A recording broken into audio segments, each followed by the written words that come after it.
Jumpa lagi di Tribun TV. Iya, ini adalah smartphone Galaxy M Series 2022 terbaik untuk paruh awal 2022 ini. Iya, gelar itu udah jelas ya ada di sini ya, di Samsung Galaxy M53 ini.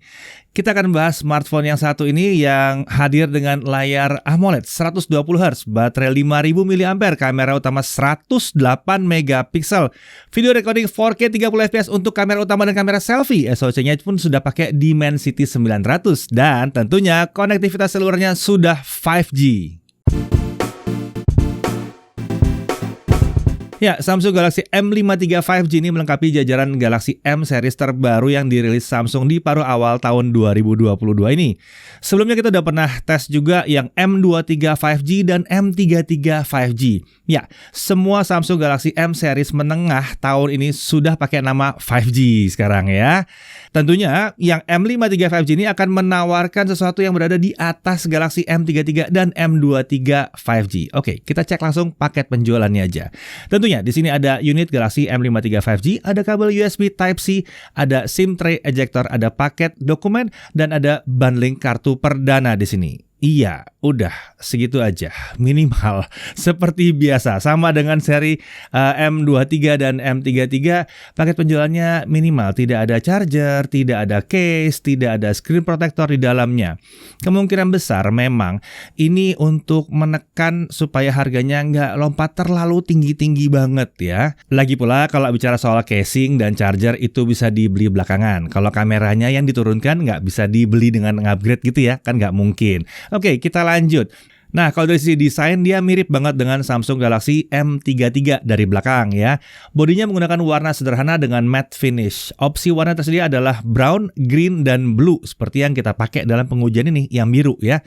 Frame di sekeliling bodi menggunakan rounded edge alias desain yang melengkung yang disebut Samsung membuatnya lebih nyaman untuk digenggam. Bener sih, kalau yang agak petak gitu nggak gitu enak sebetulnya. Untuk dimensi 164,7 x 77 x 7,4 mm dan bobotnya hanya 174 gram. Jadi dia relatif tipis dan relatif ringan juga. Dan lumayan di bawah 180 gram tuh tergolong ringan sini ya.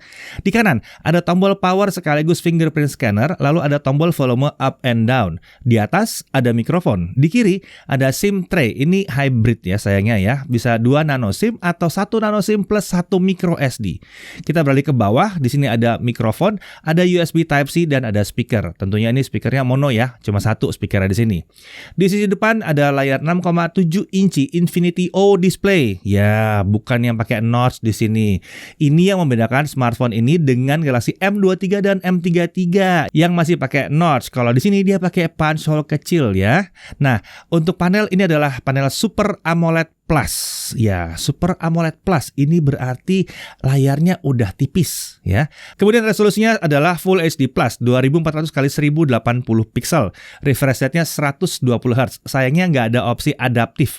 Hanya ada high atau 120 Hz dan standar atau 60 Hz di sini. Saat dicoba muter video YouTube, refresh rate layar memang terlihat tetap di 120 Hz walaupun videonya cuma di 30 fps saja. Untuk brightness, hasil pengujian kami menunjukkan bahwa tingkat kecerahan maksimal pada saat penggunaan indoor itu hampir mencapai 400 nits. Untuk color gamut di mode vivid mencapai 100% sRGB dan 98,9% DCI P3. Ya udahlah ya, ini seharusnya ya. Ini kan karakter dari keluarganya AMOLED yang emang dikenal memiliki tampilan yang sangat keren di sini. Nah, untuk bezel layarnya ini bisa dibilang tipis ya, walaupun bukan sangat tipis, tapi bezel bawahnya juga tidak terlihat terlalu tebal di sini. Ada earpiece di bezel layar atas, sayangnya ini bukan speaker, hanya earpiece saja. Lalu untuk kamera selfie, ya tadi di punch hole tengah atas layar. Ini adalah kamera selfie 32 megapiksel, bukannya f2.2. Perekaman video sampai dengan 4K 30 fps atau 1080p 60 fps. Menyenangkan ini, ada 1080p 60 fps-nya ya. Lalu untuk sisi belakang ada kamera utamanya ditempatkan di kamera bump di area kiri atas belakang dengan desain yang sangat mirip dengan Galaxy M33. Isinya adalah satu kamera 108 megapiksel f1.8 autofocus, lalu ada 8 megapiksel ultra wide camera f2.2. Kemudian ada satu kamera 2 megapiksel depth camera aja f2.4 dan ada 2 megapiksel makro kamera f2.4 juga. Kemudian ada LED flash. Untuk rekaman video, untuk kamera utamanya bisa mencapai 4K 30 fps atau 1080p 60 fps. Sementara untuk ultra wide kameranya dia sampai 1080p 30 fps saja. Untuk fitur ada banyak, ada fun, ada portrait, ada pro foto, ada pro video ya, hanya untuk main kamera tapi ya. Lalu ada super steady di sini, ada single take, slow motion, super slow motion, shot suggestion, ada scene optimizer, auto FPS, video stabilization, makro dan banyak lagi di sini. Samsung banget. Untuk spesifikasi internalnya SoC-nya pakai Dimensity 900 yang 6 nanometer itu. Sayangnya ini emang belum sekencang 778G yang digunakan oleh pendahulunya yang Galaxy M52 5G. Tapi yang satu ini udah tergolong kencang sih untuk kelas menengah atas. Untuk RAM dan storage ini variannya cuma 8256 aja. Dan kemudian dia juga punya fitur RAM Plus dengan opsi 2GB, 4GB, 6 dan 8GB juga. Nah, saat pertama kali dinyalakan, storage sudah terpakai sekitar 40GB. Tapi karena storage-nya besar ya, 256GB, jadi sisa storage-nya masih tetap besar, di kisaran 210GB ya. Dan tadi kita udah bahas, dia dukung microSD, ini sampai dengan 1TB. Untuk baterai, 5000 mAh dan support 25W super fast charging, walaupun tidak ada charger yang tersedia. Untuk OS, dia pakai One UI 4.1 dengan basis Android 12. Seperti biasa, fitur-fiturnya juga lengkap ya. Ada Edge Panel, Separate App Sound, Link to Windows, dan lain-lain. Game Booster juga tersedia lengkap dengan Alternate Gaming Performance Management untuk gaming tanpa pembatasan performa. Dan kalian bisa mendapatkan game plugin dari Galaxy Store. Sayangnya dalam aplikasi ini tidak tersedia aplikasi Game Booster Plus untuk tuning performa gaming. Oh ya, bicara soal One UI di sini, karena ini seri M, tentunya dia akan bisa mendapatkan 2 kali upgrade OS ya. Jadi kalau sekarang 12, dia akan berakhir di 14 dan masih ada ekstra 1 tahun lagi untuk update security ya. Nah, untuk sensor ada accelerometer, ada gyro, magnetometer, orientation sensor, proximity sensor, light sensor dan lain-lain. Ini lengkap ya. Fitur keamanan, side fingerprint unlock, face unlock, lalu Samsung Knox dengan secure folder masih ada di sini, Samsung Pass, private share, encrypt SD card dan lain-lain. Ini lengkap. Lagi-lagi ini lengkap. Untuk konektivitas tentunya 5G ya. Ya, 2G, 3G, 4G bisa semuanya, bisa. Dan ya tentunya dia bisa berjalan di semua operator di Indonesia. Kemudian ada Wi-Fi 5 di sini, Bluetooth 5.2, NFC, USB-nya tentu sudah OTG, tapi ya jangan berharap dia bisa nyambung ke layar ya. Itu untuk seri-seri premiumnya Samsung aja. Nah, kita lanjut ke pengujian performa. Untuk benchmark Antutu 8 skornya adalah 395 ribuan dan Antutu 9 ada di 440 ribuan. Geekbench 5 single core 733 dengan multicore di 2302. Trimax Slingshot Extreme itu grafik skornya di 4189. Sementara untuk Trimax Wildlife Stress Test ya, best skornya di 2216 dan lowest score di 2209. Konsistensinya 99,7%. Mantep nih. Lanjut ke GFX Bench T-Rex offscreen 1080p 103 fps. Untuk Manhattan 3.1 offscreen 1080p 43 fps. Nah, sekarang mari kita lanjut ke gaming. Nah, sebagai catatan ya, saat semua pengujian gaming kita mengatur refresh rate layar ke 120 Hz ya. PUBG Mobile ini settingnya terbuka sampai dengan Smooth Extreme dan HDR Ultra. Pada saat dicoba di Smooth Extreme, game ini lancar sekali di 60 fps tanpa ada gejala penurunan frame rate sama sekali. Jadi terlalu ringan ya. Kalau nggak ada masalah dengan frame rate yang lebih rendah tapi tampilannya lebih bagus, settingan HDR Ultra itu juga bisa di sini. Tapi tentunya frame rate terkunci di 40 fps dan lagi-lagi ya lancar banget ya. Nah, untuk gyro sama sekali nggak ada masalah di sini. Kita bisa pakai gyro untuk PUBG Mobile ini dengan baik dan lancar di sini. Untuk Apex Legends kita sempat ngetes sebelum ditutup ya. Sayangnya frame rate-nya cuma sampai high doang atau 40 fps aja. Kami coba jalankan game ini di setting Ultra HD dan ya lancar di kisaran 40 fps. Tidak ada penurunan frame rate yang mengganggu. Lanjut ke Subway Surfers ya, frame rate yang didapatkan adalah 120 fps, mantap. Game ini bisa mendeteksi refresh 120 Hz di layar smartphone-nya dan berjalan di frame rate tertinggi yang bisa dipakai. Jadi Enak banget ya, smooth, lancar di sini. Lalu beralih ke Mobile Legend. Nah, di game ini kita bisa mengakses opsi frame rate 120 Hz. Tapi setting kualitas tampilannya terbuka tuh cuma sampai high aja. Saat kami coba di setting high HD shadow on, game ini bisa berjalan nyaman di kisaran 110 sampai 120 FPS. Kami coba main game ini sampai dengan 3 match berturut-turut dan hanya di match ketiga kita mengalami frame rate-nya turun ke 105 FPS. Ya, tapi itu cuma pas battle-nya rame aja dan 105 FPS loh, itu mantep bener ya. Lanjut ke Modern Warship ya, game ini settingnya bisa dibuka sampai setting 120 FPS. Saat kita pakai setting medium ya, pada saat kondisinya sepi kita masih bisa dapat 80 sampai 100 FPS. Sementara pada saat battle-nya mulai frame rate-nya turun ke kisaran 65 sampai 80 FPS. Sesekali nyentuh 60 FPS ya pada saat battle-nya rame. Tapi hasil ini menunjukkan bahwa game ini masih bisa dimainkan dengan sangat nyaman pakai smartphone yang satu ini. Kemudian, Genshin Impact seperti biasa, kita pakai setting lowest 60 FPS di game ini. Di kisaran 4-5 menit awal, frame rate-nya ada di kisaran 50-56 FPS. Hanya sesekali dia turun ke bawah 50 FPS pada saat battle. Setelah lewat dari 5 menit, frame rate di kisaran 40-50 FPS. Lebih dekat ke kisaran 45-50 sih ya pada saat kita jelajah map, dan kisaran sekitar 40-46 FPS saat battle. Ini cukup stabil dan jarang sekali ada penurunan sampai di bawah 40 FPS. Ini nyaman sekali ya memainkan game yang satu ini ya. Nah, setelah setengah jam ya, di area depan smartphone, area terpanas tuh hanya di kisaran 37 sampai 39 derajat Celcius saja. Ini terbilang nggak panas sama sekali nih. Ini adem ya. Sementara untuk belakang ya juga sedikit hangat doang ya, di kisaran 39 sampai 40 derajat Celcius.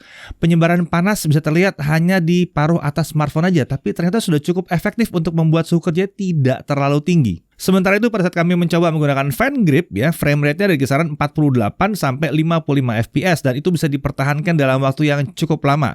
Tidak turun sampai ke 40 FPS seperti kalau nggak pakai fan grip.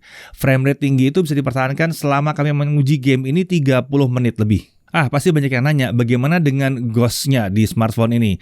Alternate Game Performance Management ini tersedia ya. Jadi Ghost tuh bisa dimatikan. Hasilnya yang kami tampilkan dalam pengujian game tadi adalah saat Ghost-nya aktif atau Alternate Game Performance Management tidak diaktifkan. Menariknya, di smartphone yang satu ini kami hampir tidak merasakan ada perbedaan frame rate saat Ghost-nya aktif dan tidak aktif.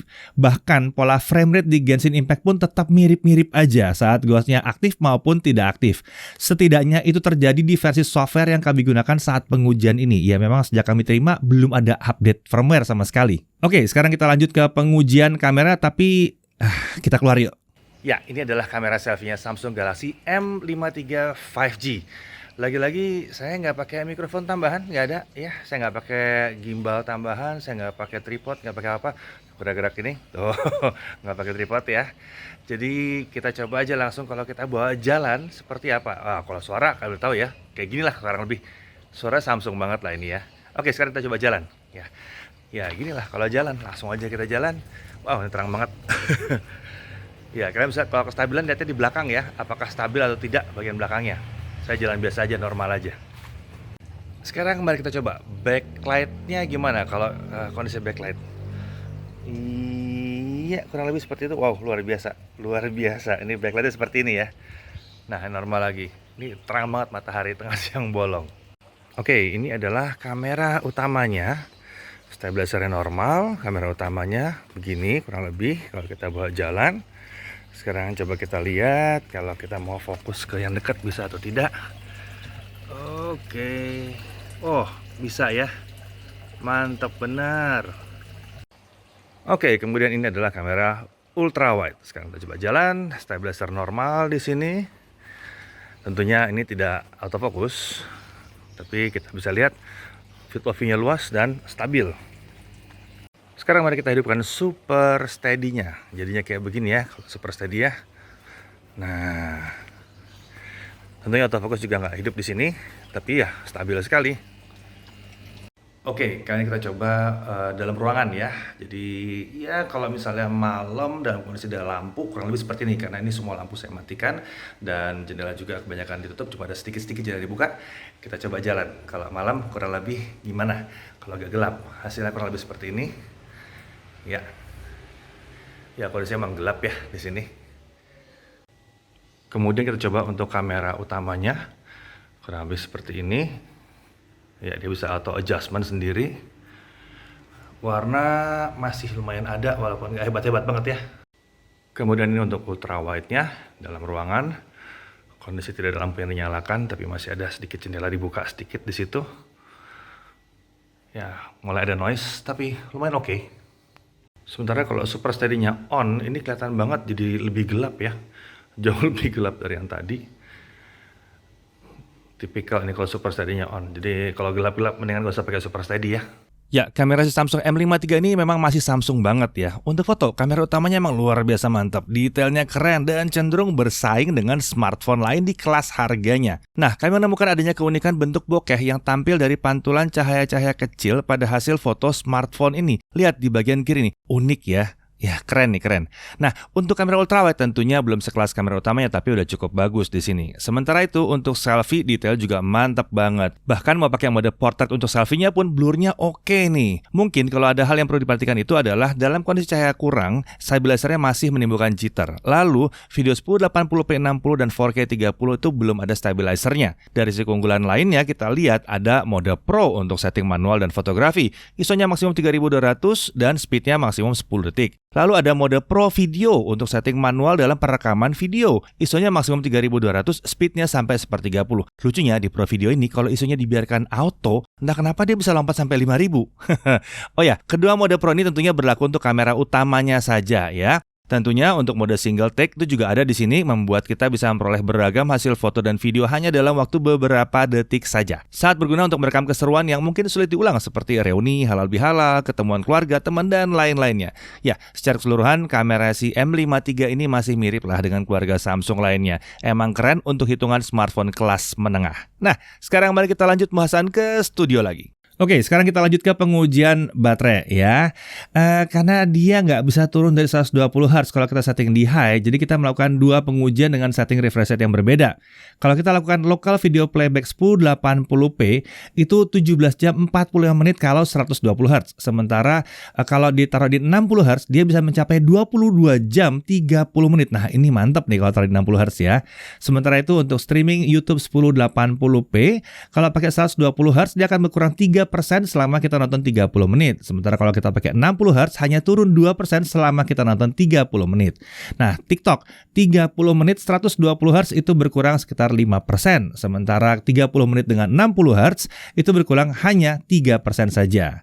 Untuk Genshin Impact di setting 120 Hz bermain 30 menit itu turun sekitar 8%. Lucunya kalau kita pakai 60 Hz sama, sekitar 8% juga turunnya ya. Nah, kita lanjut ke charging. Pas saat charging kita menggunakan charger 25 wattnya Samsung ya. 0 sampai 50% tercapai dalam waktu 31 menit. Sementara 0 sampai 100% itu dicapai dalam waktu 1 jam 25 menit. Lanjut ke pengujian lainnya, untuk Netflix dia tentunya bisa Widevine L1, playbacknya Full HD walaupun tanpa HDR. Untuk YouTube mendukung video playback sampai dengan 4K 60 ya, tapi lagi-lagi tanpa HDR. Untuk Wi-Fi sharing ini tersedia. Untuk mengaktifkan mobile hotspot kita harus mengaktifkan mobile data dari SIM card dulu, lucunya ya. Walaupun internet yang kita share itu dari Wi-Fi ke Wi-Fi lagi. Ya, ini unik sih di sini.